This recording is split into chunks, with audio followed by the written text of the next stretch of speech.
Pasë shumë veta nuk e din. Në dhjetor të 2021-shit, përpara se sulmonte Ukrainën, Putini i ka nisur zyrtarisht një letër NATO-s, që titulloi Masa sigurie për Rusin nga ana e NATO-s. Midis kërkesave ishte një kërkesë që të lexoj NATO nuk du t'i japi armë as Ukrainës dhe as një shteti tjetër që i është bashkuar aleancës pas 1997-s. Pra as Bullgarisë, Rumanisë e tjera. As Shqipërisë. As Shqipërisë, po. NATO duhet të ndalojë çfarëdo lloj aktiviteti ushtarak në Ukrainë, në Evropën Lindore, kur përfshihemi dhe ne, në Kaukaz ose në Azinë Qendrore. Duhet të ketë një lidhje drejt për drejt midis Rusisë dhe Shtetet Bashkuara të Amerikës. Çdo palë nuk duhet të marri asnjë veprim që mund të cënojë këtë raport besimi. Duhet të uli numrin e bombarduzëve, numrin e raketave në Evropë dhe numrin e bazave. Tani, më thoni, a është Trump duke i bërë këtë gjëra? Nuk e di. Atëherë, pyetja më e madhe është, shikoni, çfarë po bën Trump? Është fiks kjo letra.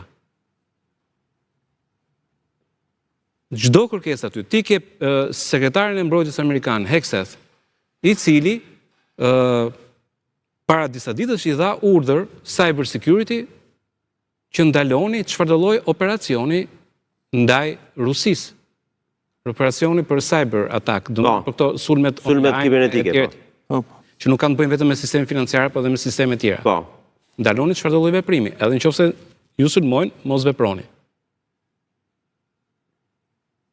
E ka bërë të qartë që do i tërheqë të gjithë trupat. Që thot e ka bërë të qartë që edhe nga Kosova mund të riqen? Asnjë ndihmë, po Evropa Lindore, po tani ai po thot për Shqipërinë, imagjino Kosova është. Tu s'ka trupa, po them në Kosovë, se këtu s'kemi trupa, këtu. Jo, pra jo, maksimumi stafin tërhoqi nga ambasada, po. NATO mos i japi armë asnjë vendi i cili është futur NATO pas 97-s, që është dhe Shqipëria.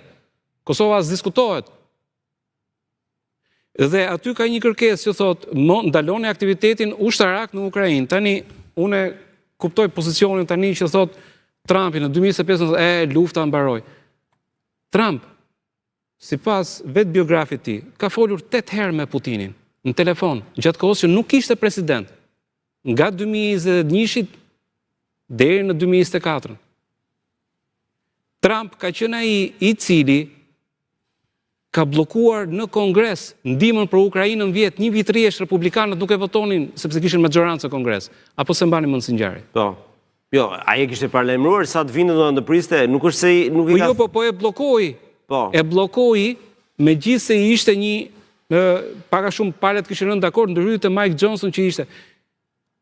Pse mos të kujtojmë që Trump është duke bërë praktikisht po atë letër? Okej, e mbajmë te kjo tezë, po dua pak për